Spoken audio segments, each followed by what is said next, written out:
Dr. Finlay's Casebook.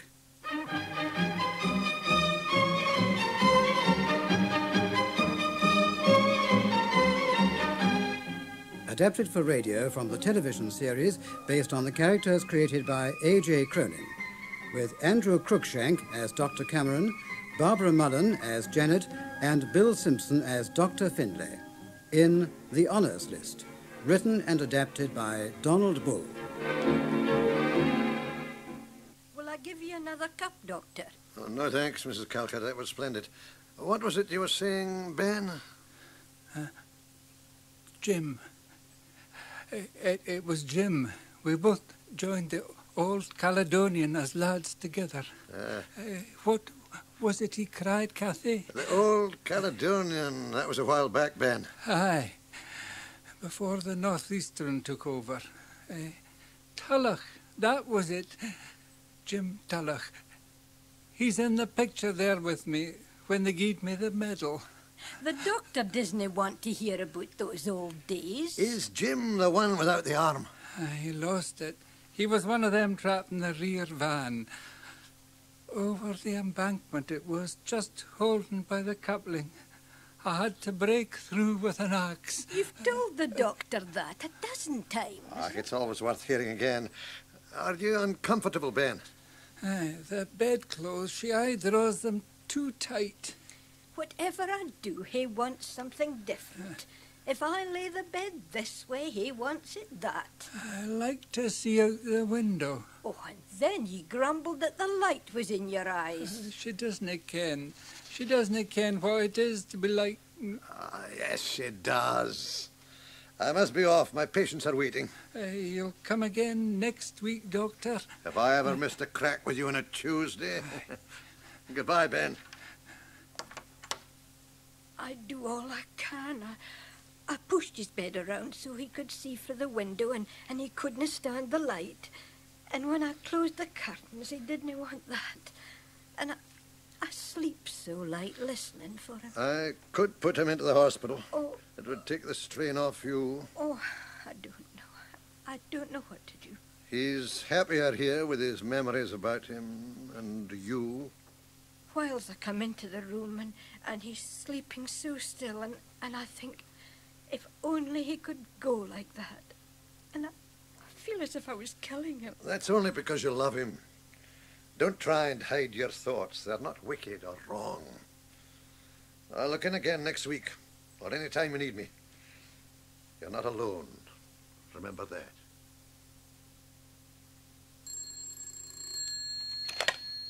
Arden House? Yes. Who is that? Sir Alec Jennings. Yes, Doctor. Sir Alec. Dr. Cameron will be in, I expect, about 6. Yes, I tell him, Sir Alec. Back, Janet. Doctor, who do you think that was on the telephone just now? Who? Sir Alec Jennings. Oh, what did he want? He's looking in at 7 to see Dr. Cameron. Sir Alec. Oh, we're honoured, aren't we? They say he uses a gold-plated stethoscope ever since they made him a knight. He is a very distinguished man, Doctor, and I am sure he earned his knight. Yes, indeed. Now, why can't one of us be called to Balmoral next time Queen Mary has tonsillitis? Our labours lie in humbler spheres, Doctor. They certainly do.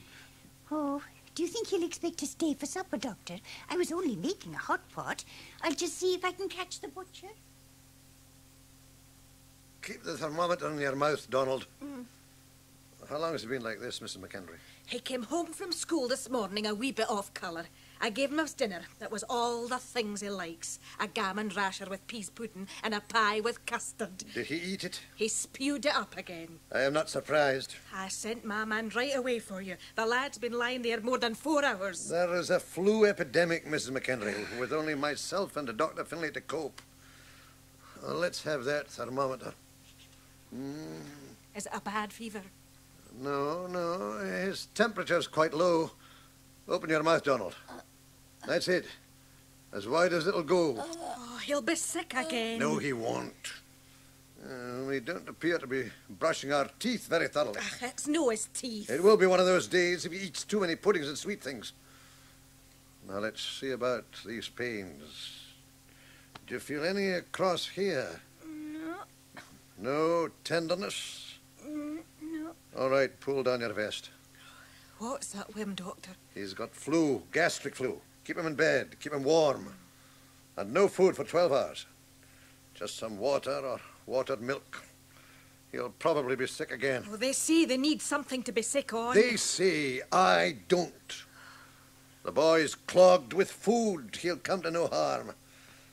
I'm giving him a laxative and something for the fever. You said he hadn't. He'll probably get one. It's nothing to worry about. If I can, I'll look in again in the morning. Good night, Mrs. McEnery. I'll see myself out. And you, Donald, look after those teeth. You won't get any more when they've gone. Good night, Doctor.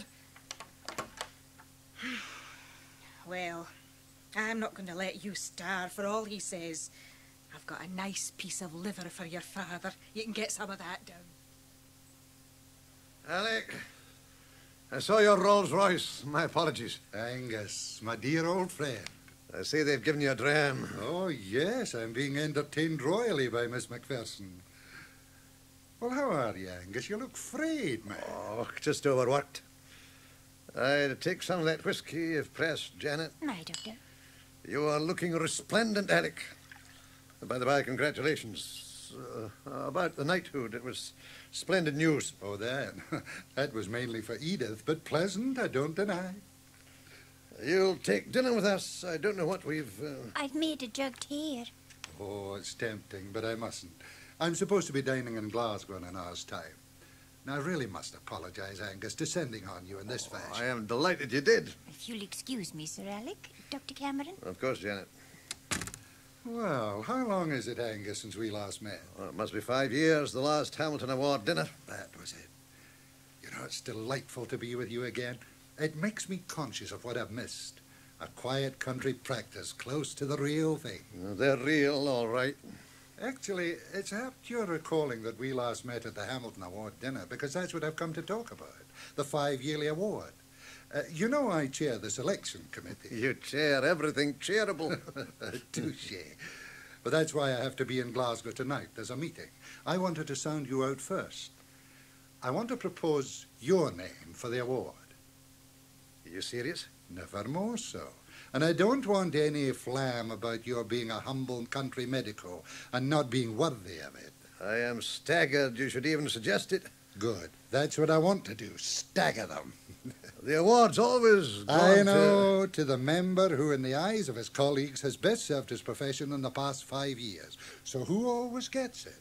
Some chancer like me, or the bright lad who's invented an entirely unnecessary new operation?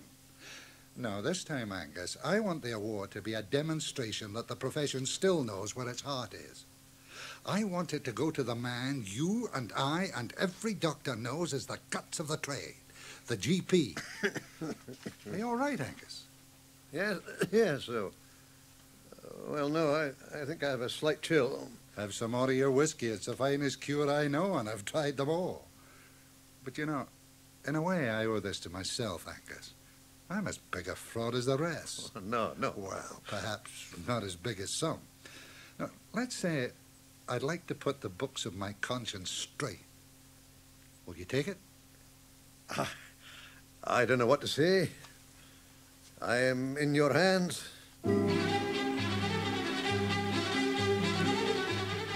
The Hamilton Award?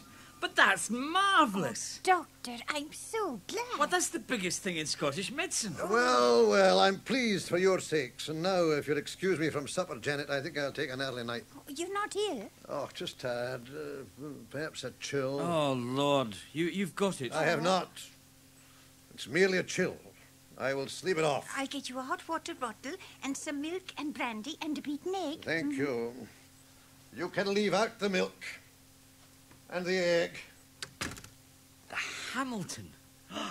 Oh, there's justice in the world after all.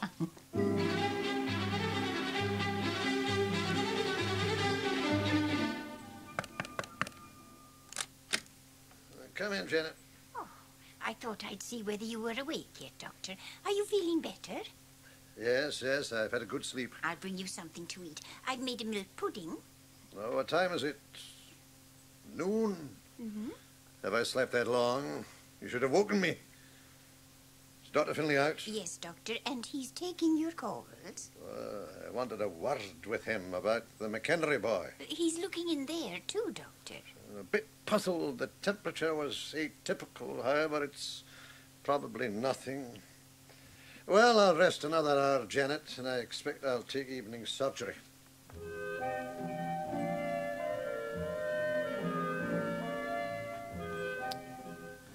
Hello.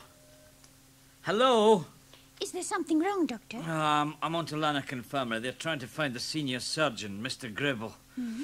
Oh, God, they're taking their time about it. Hello, Greville. Mr. Greville, this is Finlay, Tannock Bray. I'm sending an urgent operation case to you. Donald McEnery, age 12, acute peritonitis. He's on his way now by ambulance. Have you established the cause of the peritonitis? No, I've no idea. The boy's acutely ill. I've just bundled him in. It doesn't seem to be the appendix. At least Dr. Cameron saw him yesterday and found no signs. I'm afraid we've been treating it as gastric flu. Looks pretty touch and go to me. We'll keep you informed, Dr. Finlay. Thank you. That's very good of you. We will be anxious to know. Oh, Dr. Cameron, I didn't see you. Acute peritonitis? Yes, he's going to operate at once. Could it be the appendix? No, I don't see how I could have missed that. Peritonitis. Well, he said he'd ring back at 9 after he's operated.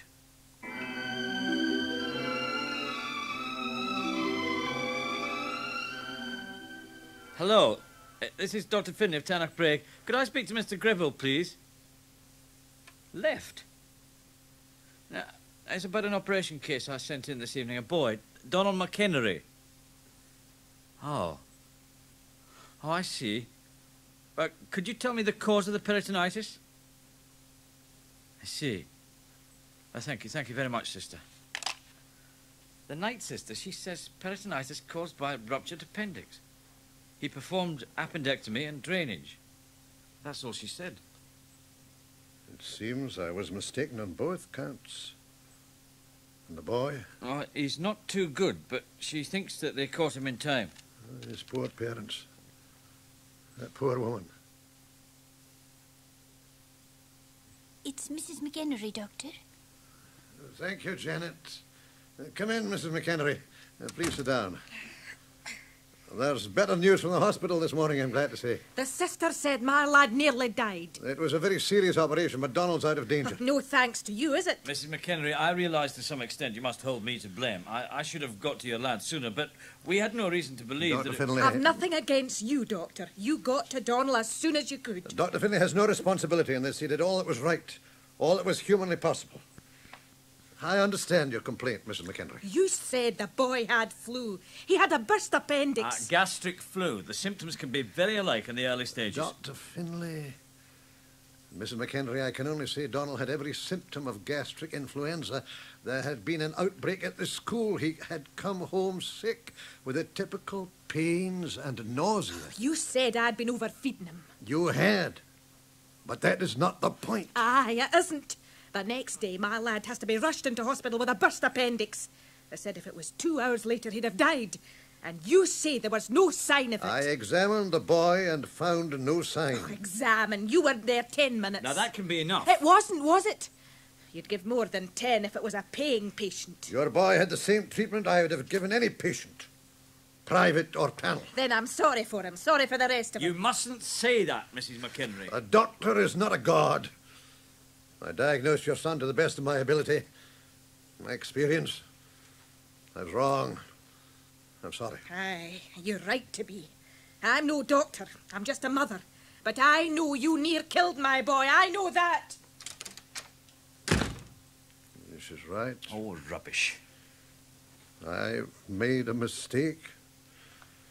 I had the clue, the boy's temperature.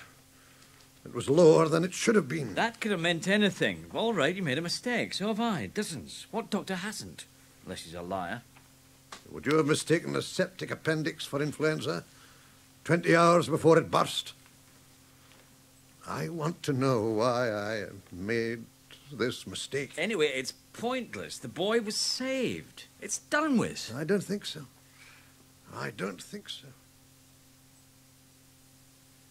It's a wretched, stupid business. I understand the boy's well in the mend now.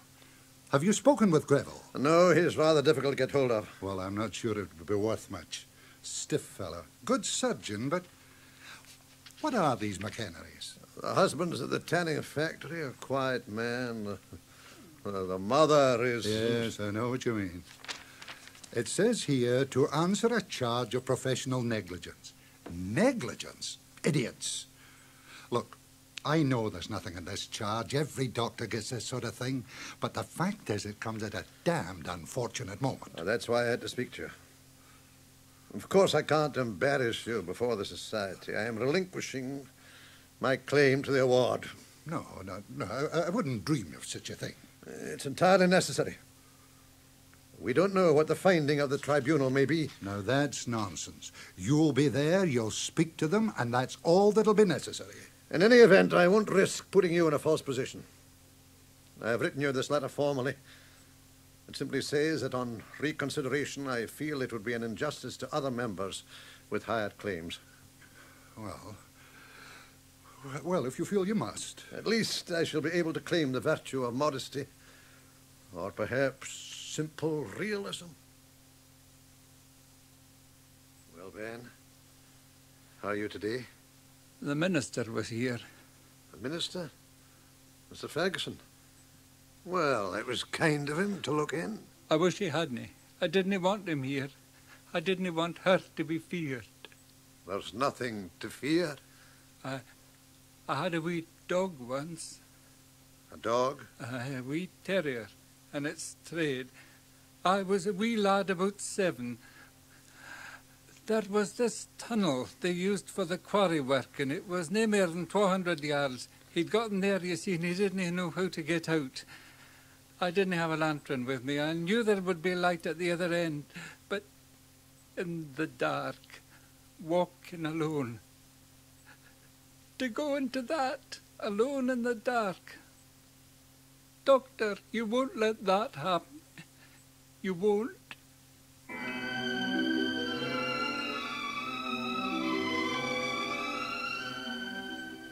He's in the surgery, Doctor. I think he's writing his report for those people in Glasgow. Did you speak to the surgeon, Doctor? Greville, yes. Now, don't worry, Janet. The tribunal are absolutely fair. They're doctors, and they know the way things happen. At least I hope so. Oh, I cannot help thinking, if only I had woken... Look, I could say the same thing. Suppose I had the sense to visit the McEnerys earlier. Do you not understand? The damage was done. You think he was in the wrong? Janet, he thinks so. I do not believe it. There must have been something. There must have. And he shouldn't have given up the award. It meant so much to him, though he never admitted. Why did he have to do that? Because Sir Alec Jennings, the gold-plated royal doctor, didn't have the guts to stand by a friend, and because Dr. Cameron didn't want to embarrass him. God, embarrass him. But his own professional future's at stake. Janet, do you know how long I've been with Dr. Cameron and how much I've saved in those years? About £120. And no medals, by God. Do you know what's made it worthwhile and nothing else? It's to have worked by Dr. Cameron and seen what being a doctor is all about. I'd better go into it. Yes? Oh, come in, Dr. Finlay. Am I disturbing you? No, I was writing. I didn't know you were back. It's this report they've asked for. You might cast an eye on it. I assume it's the sort of thing they want. Yes, of course. But you will be there in person. That's what's going to count. Well, I'll have a look at this. I don't know much about these disciplinary proceedings. I gather it's never really possible to know which way things will jump. Well, there can't be any question of it. You'll be there. They're doctors, like you, and that's that. Still, on the supposition... quite honestly, I feel I need a holiday. Do you think you'd be able to carry on? It might be for some time. Now listen, you're not losing this case, and you're not retiring. As to the one, you can't say. As to the other, it will be my decision. You weren't to blame. Now, you must believe that. I will if they tell me so. At the moment, I just don't know. Do you? Brought the car round. Dr. Cameron, the car's ready. Thank you. You will drive carefully, Doctor. Yes, Janet, I will. Both ways. The pair of you look as though I was embarking on the tumbrils instead of just driving to Glasgow to a meeting. Will you telephone us when you know the result? If they tell me, I imagine the tribunal delivers the quietus on the spot. I've no idea what form it takes. A few pounds fine, perhaps? Oh, now, what is it? Yes? Mrs. Calcott. Oh, Doctor, could you come? But the doctor has a very important appointment. What is it, Cathie? It's Ben. He asked for you. The doctor can't come, Mrs. Calcott. I'll see him. Oh, Doctor. Yes. Come with me, Cathie. I'll take you in the car. But you've got to be in Glasgow. It's vital. Dr. Cameron, you're chucking your case away. Ben? He was talking to me this morning. He was talking about the house and... He's feverish. Get some hot water in the cloth. It'll soothe him. It's all right, Ben. We'll soon have you more comfortable. Doctor. Yes, it's me, Ben.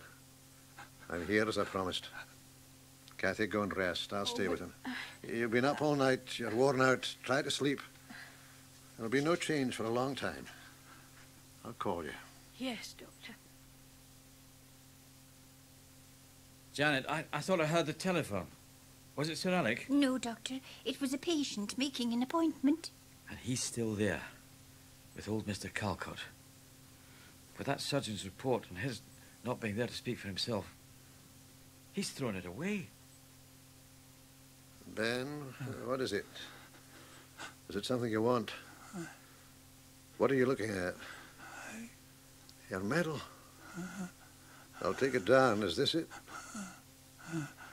Is that what you wanted? There, I'll put it in your hand. Hold it. You know, Ben, you never did tell me how you won that medal. Shall I read what it says in the citation? Let me just get it to the light. The Albert Medal, awarded to Benjamin Geddes Calcott in recognition of his courageous rescue of 6 men trapped in the rear van of the southbound Aberdeen-Dundee Express after derailment 1 mile north of Pennybridge Viaduct. At great peril to his life, Benjamin Calcott crawled onto the roof of the van, which was hanging over the embankment, attached only to the next van by its coupling, and with an axe hacked an opening in the roof for the trapped men to escape. June 17th, 1903. There. That's something worth having, Ben. That and your medal. That's something to be proud of.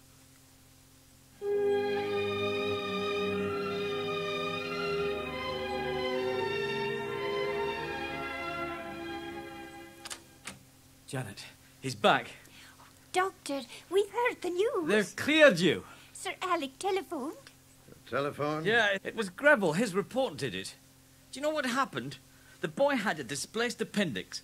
It was miles away from where it should have been. Greville said he had to extend the incision and hunt before he could find it. I see. You're tired, Doctor. Give me your coat. Yes. Thank you. But nobody could have guessed it without surgical examination. So how could you? And they cleared you, Doctor. Oh, it's Mrs. Calcott, isn't it? Won't you come in? Could I see Dr. Cameron? Well, he's taking surgery just now, but I'll tell him. Doctor, it's Mrs. Calcott. She wonders if she could see you. Of course, Janet. Sure in. Mrs. Calcott? Come in, Cathie. Sit down, sit down. I didn't want to disturb you, Doctor. You're not. You're looking better, Cathie. That's good. I just wanted to thank you, Doctor, for coming to Ben's funeral. Of course I came.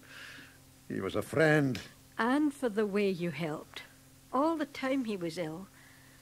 And at the end, being with him so that he didn't go alone. That's what he feared more than anything. Are you going to be all right, Cathie? You've got a pension.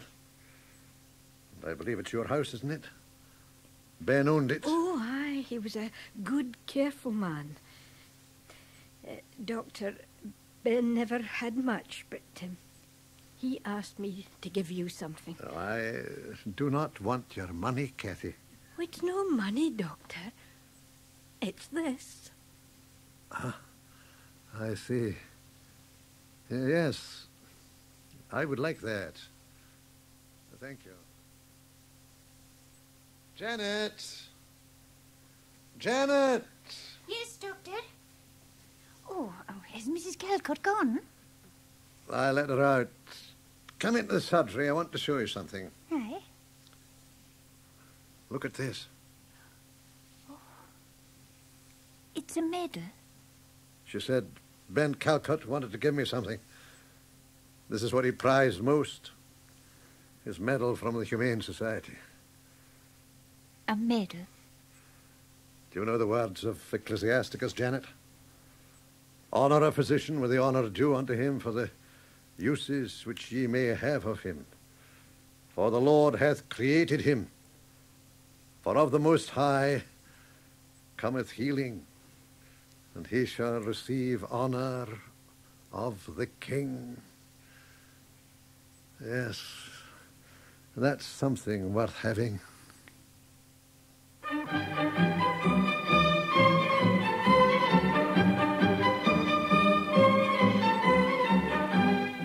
You've been listening to The Honours List, written and adapted by Donald Bull from the television series based on the characters created by A.J. Cronin and broadcast by arrangement with Graham Stewart.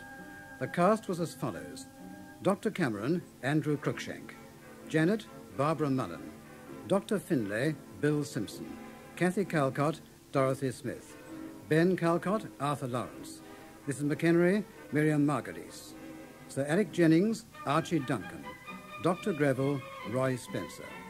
The play was produced by Trafford, Whitelock.